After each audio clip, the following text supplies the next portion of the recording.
Hi everybody, Dr. Joe here.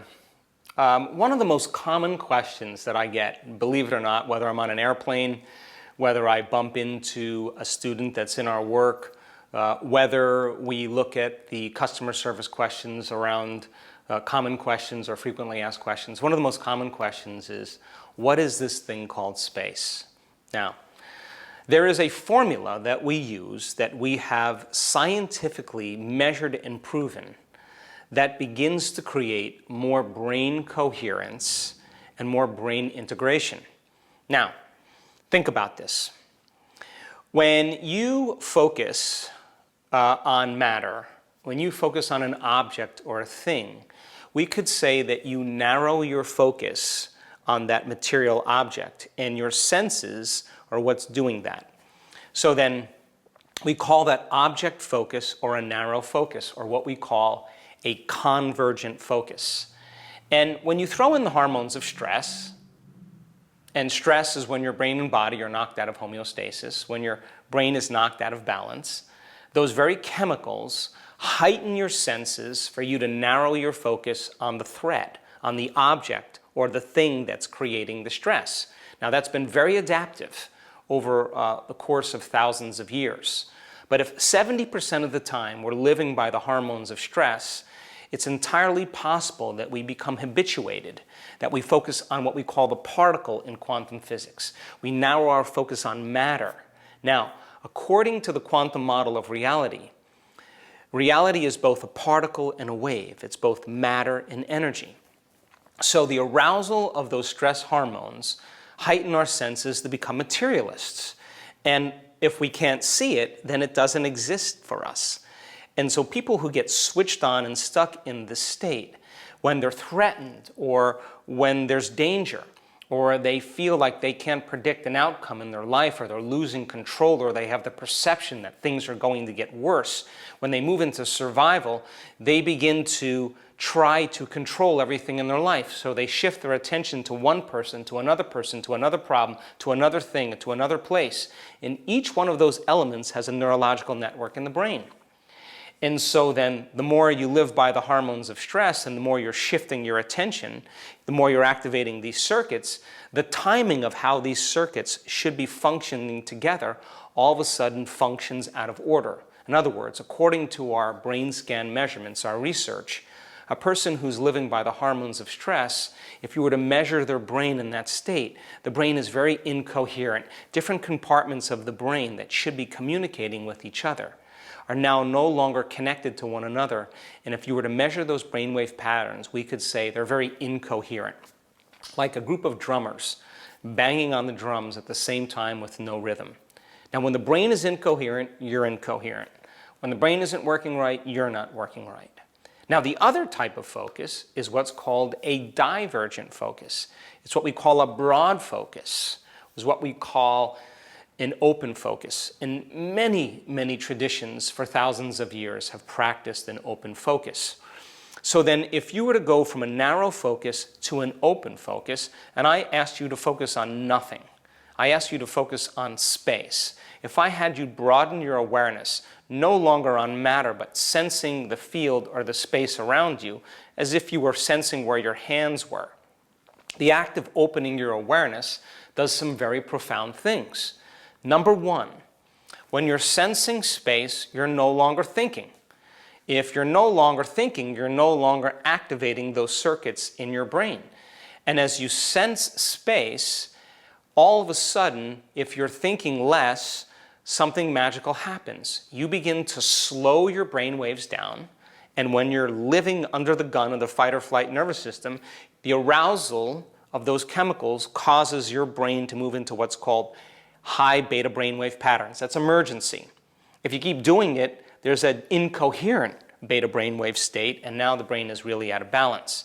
As you begin to sense space, if you're sensing and you're no longer thinking, you're no longer activating these circuits, you begin to slow your brain waves down from that high beta brainwave pattern to a mid-range to a low level, and all of a sudden you start moving into alpha.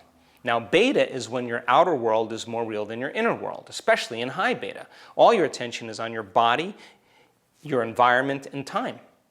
And so then When you're living in that state, in that high beta state, you believe your outer world is more real than your inner world, and it's not a time to create. It's not a time to learn.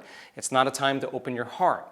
It's not a time to imagine new possibilities. It's a time to run, fight, or hide. So then, when you sense space and you begin to relax and feel safe, your brain waves move into an alpha brainwave state where all of a sudden the imaginary world of your inner world starts becoming more real than your outer world. You can become aware of your outer world, but you're less aware of it and you're more aware of your inner world. Point number one. Point number two, if you're not thinking, you're probably not analyzing. And the whole purpose of meditation is to get beyond the analytical mind. One of the purposes anyway. Now what separates the conscious mind from the subconscious mind is the analytical mind. Now 95% of who you are by the time you're 35 years old is a lot of unconscious automatic habits, emotional reactions, beliefs, perceptions, hardwired attitudes that have been cultivated by you doing the same thing, thinking the same way, reacting emotionally the same way.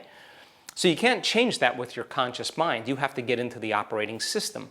So as you begin to sense space and you're no longer activating these circuits, you begin to open the door between the conscious mind and the subconscious mind when you overcome your analytical mind. Now you're in the operating system where you can make significant changes. If you get really good at this, sensing space, your brain waves, according to our research, will move into even theta brainwave patterns. Not just any kind of alpha or theta brainwave patterns. We're talking about very coherent alpha and brainwave patterns. Now, why? When you're no longer activating these circuits because you're no longer thinking about a person or a thing or a problem or a place or a past experience, and you're slowing your brain waves down, by you sensing space, as you begin to slow your brain waves down, you begin to connect to a system called your autonomic nervous system. Consciousness is falling out of the thinking brain and literally into the limbic brain, the seat of your autonomic nervous system. Now, our research shows then, when the autonomic nervous system becomes activated, because that's where your awareness is, the autonomic nervous system's job is to create coherence, to create balance, to create health. And as you get beyond yourself, because you're not thinking about your body, you're not thinking about the people in your life, the things you own, the place you need to be, and time itself, that is the moment your consciousness begins to connect to the consciousness of the unified field. And all of a sudden, this autonomic nervous system begins to merge with your conscious mind, and it begins to create coherence in your brain.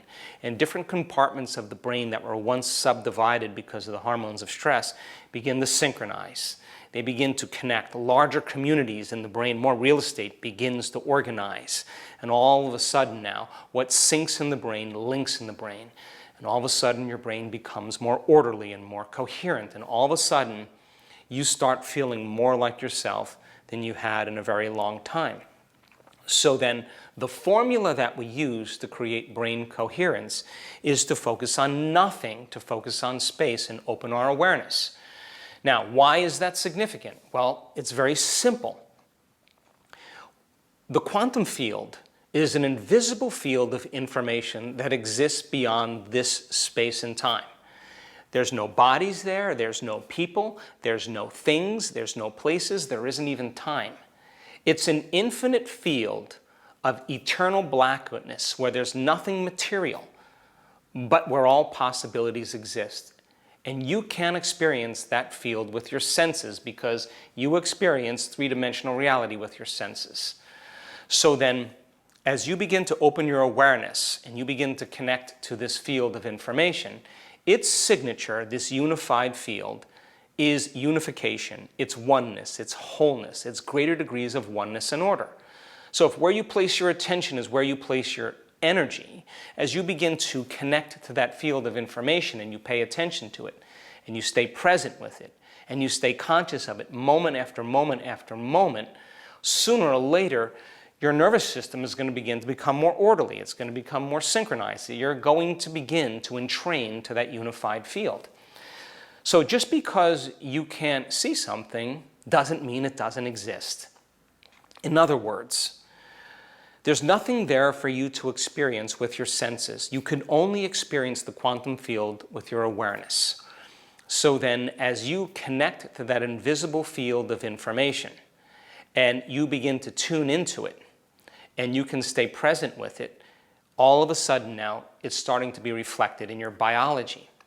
And so then take away all the people, all the bodies, all the things, all the places, and even time itself. Take away the earth, the moon, all the planets, take away the stars, the light from the stars, everything material in this three-dimensional reality. And what are you left with?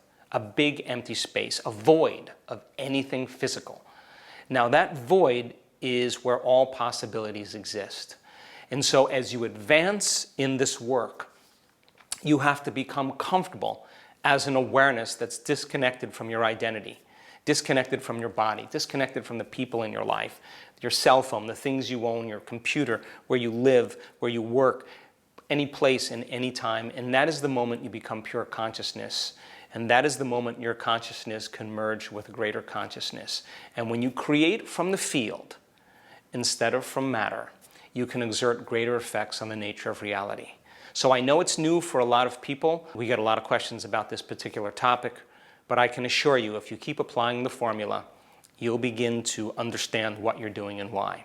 So give it some time, give it some practice. Many people are doing it very well. We've measured it thousands and thousands of times. The purpose is to create more brain coherence. Thank you.